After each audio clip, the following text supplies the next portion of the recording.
Now that the painting is totally dry, I can lift off my masking fluid, and then we'll do a little bit of work up on the clouds. We'll pull in the pathway, and we'll work on this foreground. And there's a couple little bits of trees that we'll be able to add. So this will be that nice finish on the painting. And we also at this point get to find out whether we like what we did with the masking fluid.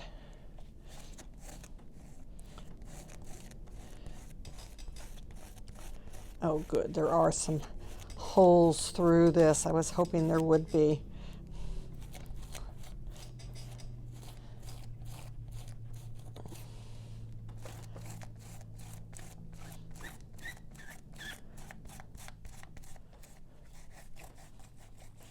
We can see better how light or dark that background is now compared to the white. Hopefully I've got it light enough right back there that when we go to do the tree, we don't have to make it too dark, because we have to make it so it'll be a little bit darker than that background to stand out against it. At least that had been the plan. Sometimes plans get changed.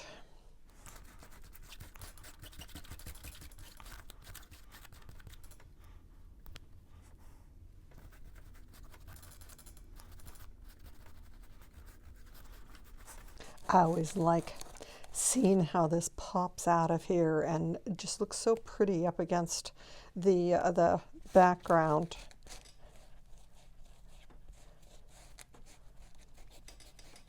When we're actually painting, quite often we get places in the middle of a painting where we're not really sure how it's going to look, because we don't yet have the everything is dependent on one thing balancing against another. And when we don't yet have all the balance, paintings just look like they're just never going to come together. But when you start getting the balance between the dark and the light, the mid-tone pulling it together, the colors working together, then suddenly the whole painting comes together. I've been involved with the hanging of the group shows at the Frank Betts Center for the Arts, and this is one thing that we find when we're putting it together, is that partway through the layout it just feels like we're never going to get a balance where each of the pieces make the other one stronger. And then suddenly just one little piece drops in, another little piece drops in, and pretty soon the whole thing is working.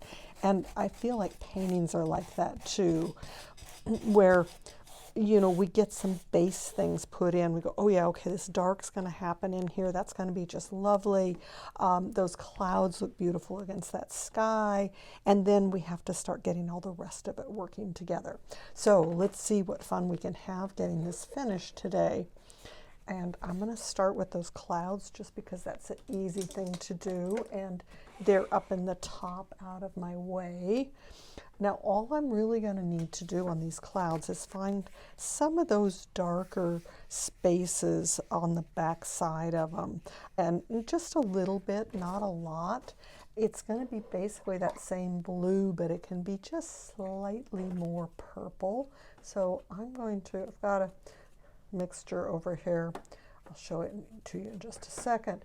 We made that sky with ultramarine blue, and I'm going to add just a little bit of, not ultramarine blue, I'm sorry, cobalt blue. I'm adding just a little bit of gray to it.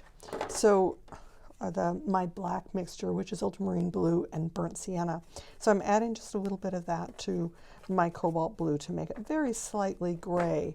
I don't want it too gray or it's going to look sort of dead. But a little bit gray I think is going to be good. So let's put some of that down. And if that doesn't feel like it's enough gray, I can add just a little bit more to the mixture.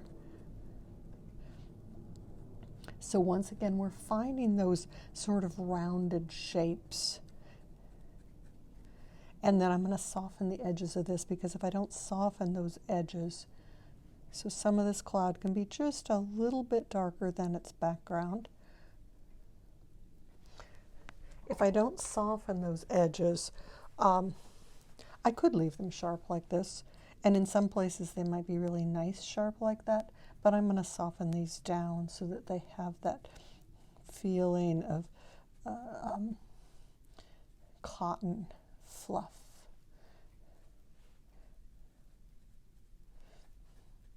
And then take this over into these so that they're just a little bit more. So then just getting that little bit of a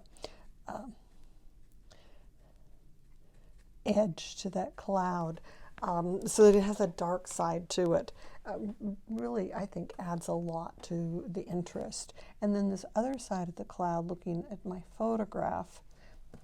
So let me just pull the photograph here so you guys can see it a little better too while we're working.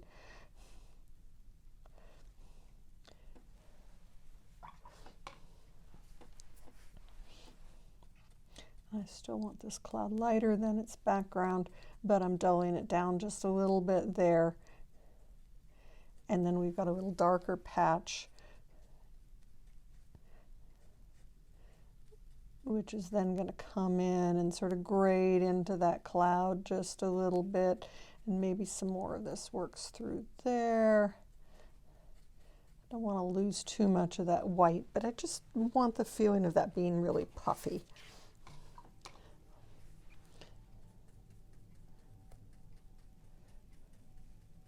And then the cloud, this other cloud, let's do the same thing to it, but once again, it doesn't need very much, maybe just a little bit.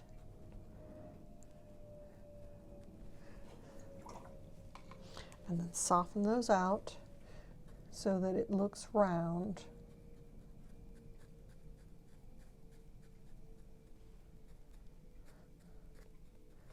And voila, we have clouds. That's all they need. That looks great. All right, so next, that pathway. Let's look at this again. That pathway is the green with a little bit of brown in it. So I have some nice pale green here. Let's just add a little brown to it. And maybe it'll need to go a little grayer up here at the top. It's also going over that gray-green that's there, so that helps. And it slowly gets a little fatter as it comes forward here. Maybe gets a little more green in it.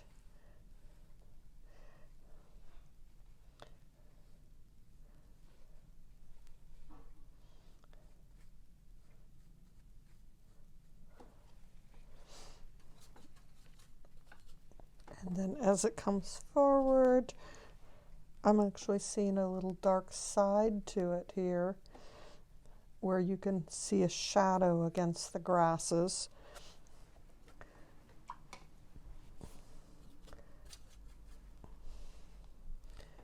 And maybe a little center to it. It's going to get a little fatter as it comes down to here.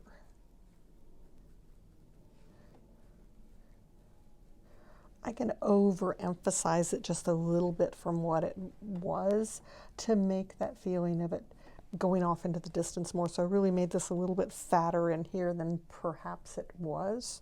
And just a little more dark to this edge right there.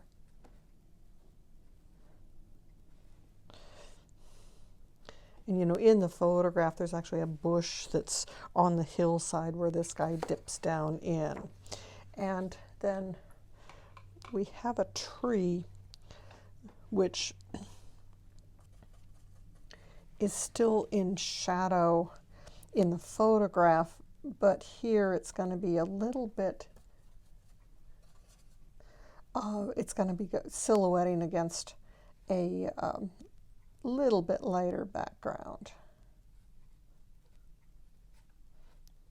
Just getting enough detail in that it feels like tree. And we don't necessarily want it to feel like a dead tree, so let's get some branches up here at the top.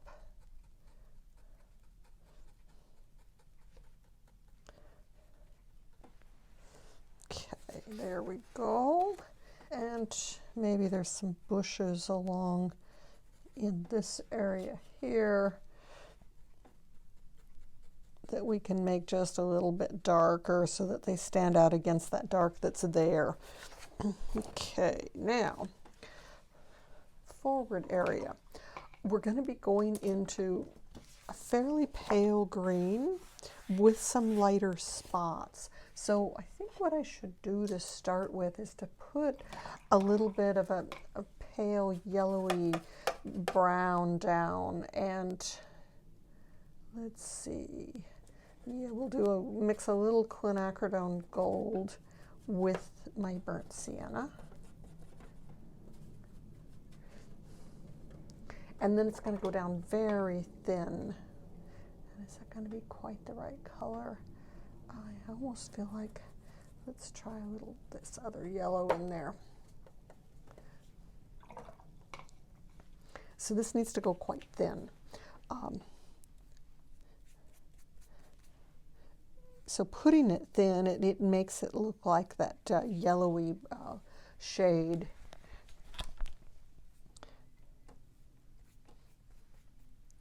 We can even use a little bit of this color to go up into the tree for the,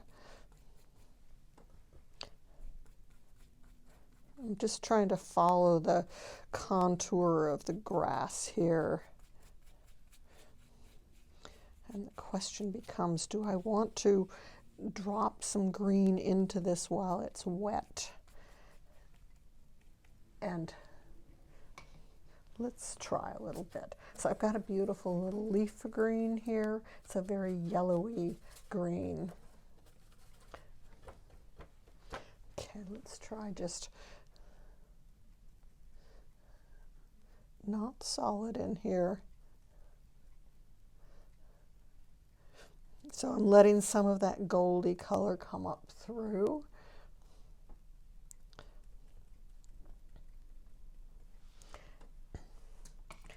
And maybe we need a little sappish green as well.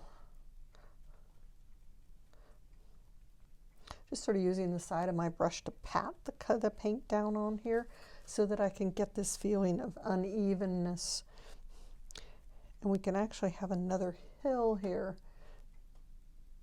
Let's just sort of straighten some of this out so we can get the feeling of another hill right there. And then the light's right up on the top of that hill.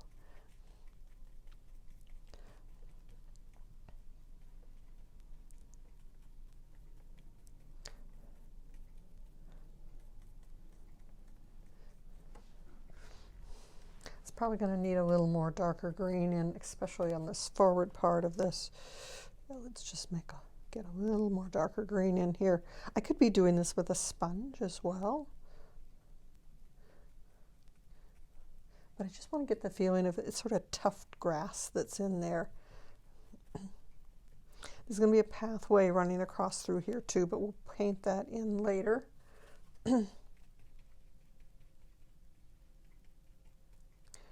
Okay, I think that can be left alone. Now these bushes,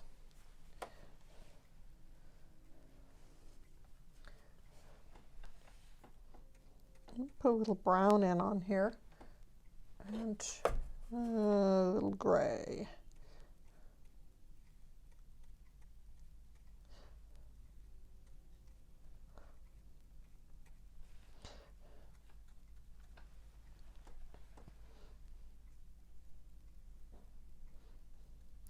And then this gray-brown, let's pull a little bit of gray in and mix it with that brown, because that's the color I want to use for the tree trunk.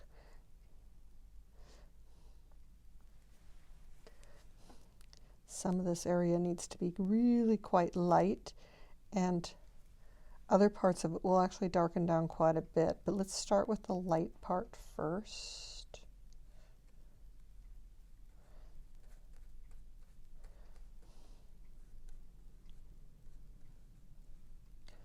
I'm just painting those tree trunks. I might get my sponge out to do the leaves. So this tree trunk actually does have a dark side to it. So we can go ahead and darken this one side. And then it's going to run darker all the way up along the side of there. This one coming off is going to have a dark side to it.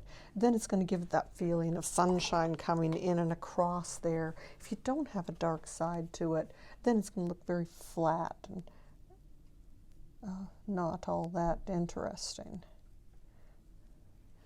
And good, that will stand out up in here. Should I do that with a sponge? Let's try a sponge up on that leaf part of this. I'm gonna have to mix up more paint because the sponge really uses a lot of paint. So let's see, my mixture was Quin Gold,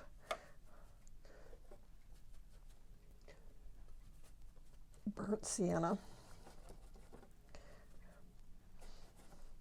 and a little bit of my gray mixture.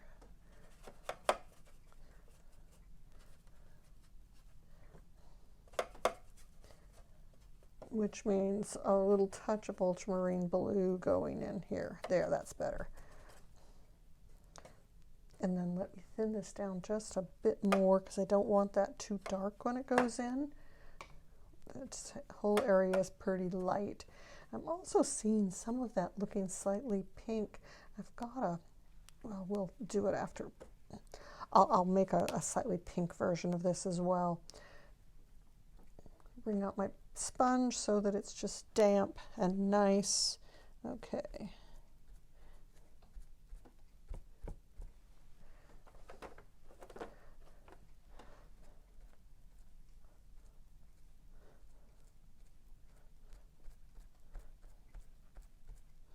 And bring it right out onto that dark because it's not going to really be that visible on the dark. Let's try a little pinkier version here.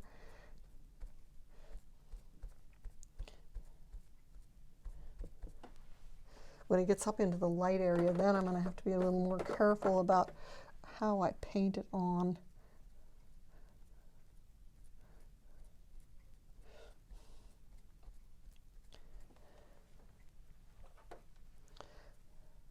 And I'm also seeing that one side of this tree is darker than the other. So we'll come back in and do a little dark as well. I think I have to go a little darker on the dark side of that tree anyway. Well, that's looking light and bright against there, isn't it?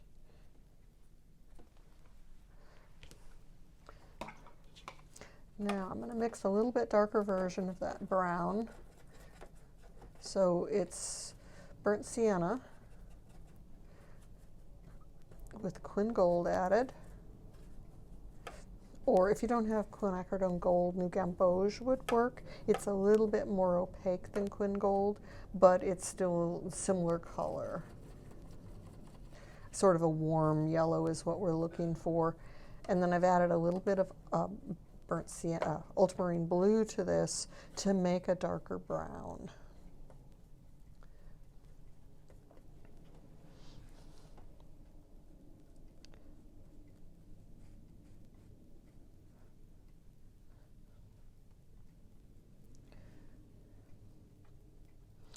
And then I'm going to make some of this side of this a little bit darker so that it looks like it's gotten hidden back in on some of that dark that's back behind. So then the tree has a real light dark side to it. And you know, these are still standing out lighter than the background, which is good.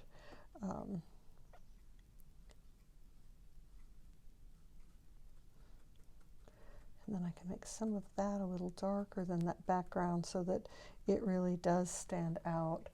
And I'm going to just add a little bit more.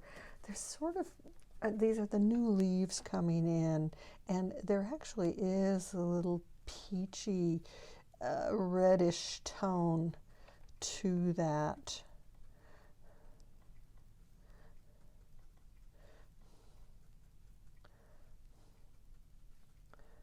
Just tapping this with the tip of my brush, trying to get a little uneven pattern so that it looks like those new leaves coming in.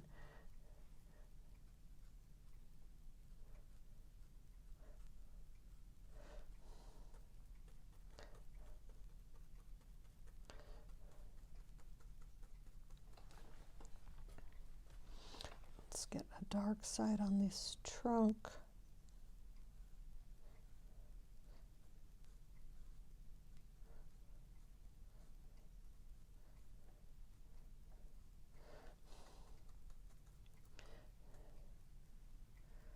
And just a little back inside of there, touch there.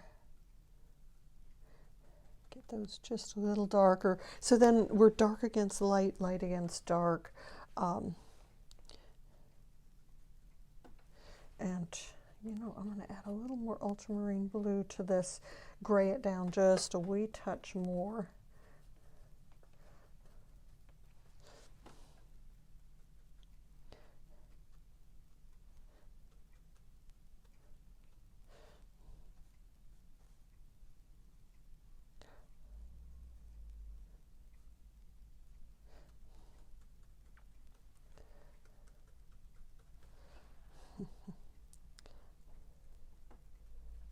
Don't want to darken that too much. Got to be a little careful here. I'll actually come in with my rag and maybe lift that just a touch. It's going to dry lighter than this too, so it's going to look a lot lighter when it's done. And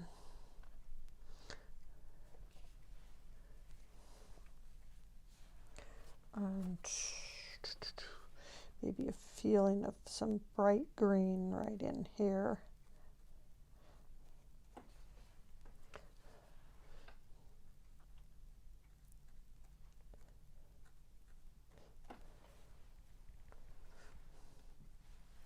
And it feels like, I'm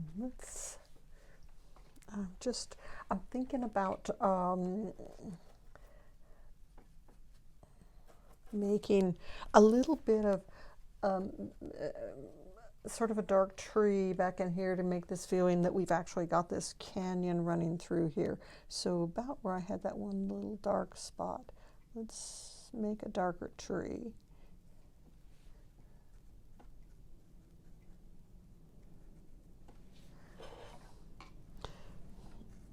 Didn't like those hard lines. I need to soften the one edge of them so that they sort of go up into the world a little bit there. And maybe this is another place that I can make a little harder line and then soften that out just a little bit. And maybe there's something else that we can see inside of here. Okay, and okay.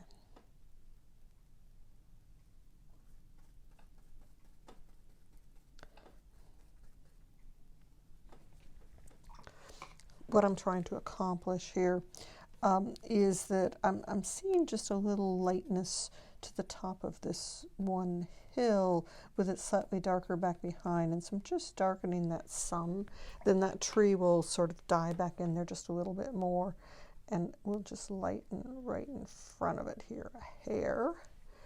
And then I have lost my pathway that was supposed to come through here.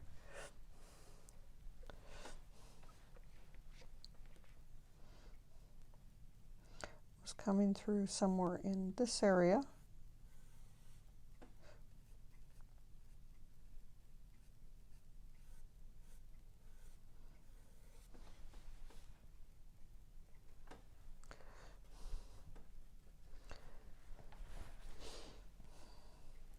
And then it's going to come across through here. Maybe there's some grasses that grow up next to it there.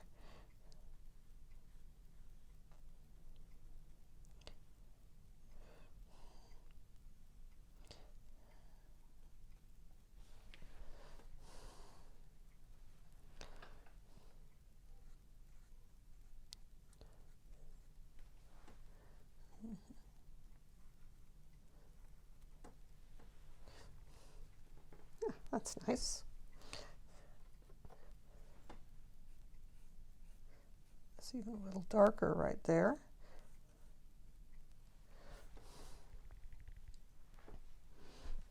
Okay, what else do I need to do? I think we're getting really close here.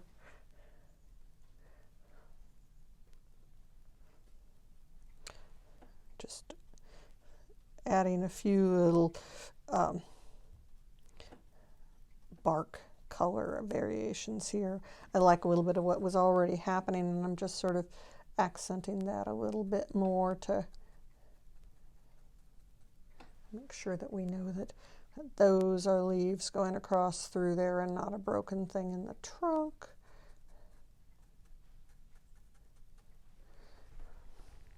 Okay. Oh, I'm seeing a real dark spot right here. You can't have one little dark spot, just brings my eye up there. So it needs some friends. And it needs to get broken up just a little bit itself. Okay. What else do we need to do on this? I think it's pretty darn close to being finished.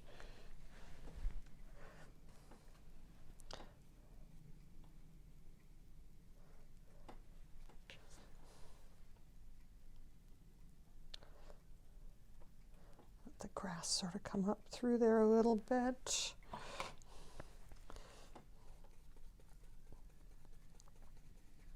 Lighten the one side of that bush.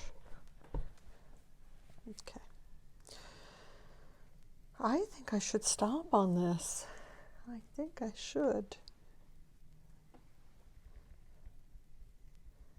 There's probably something else that needs doing. There always is.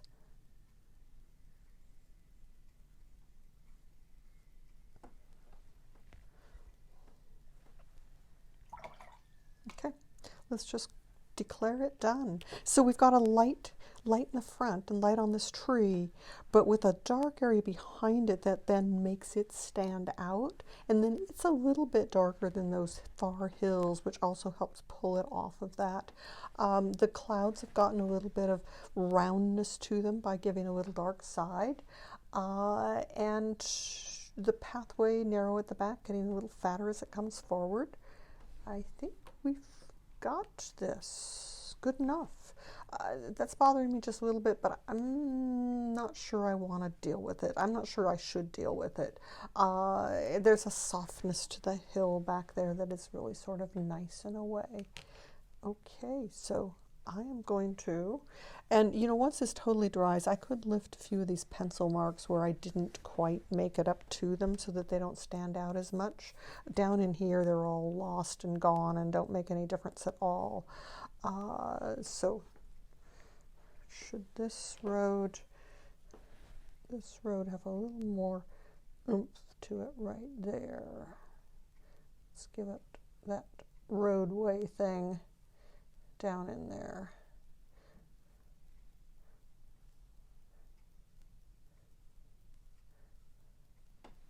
A little fatter in that corner to make it look like it goes up and over that hill a little bit more.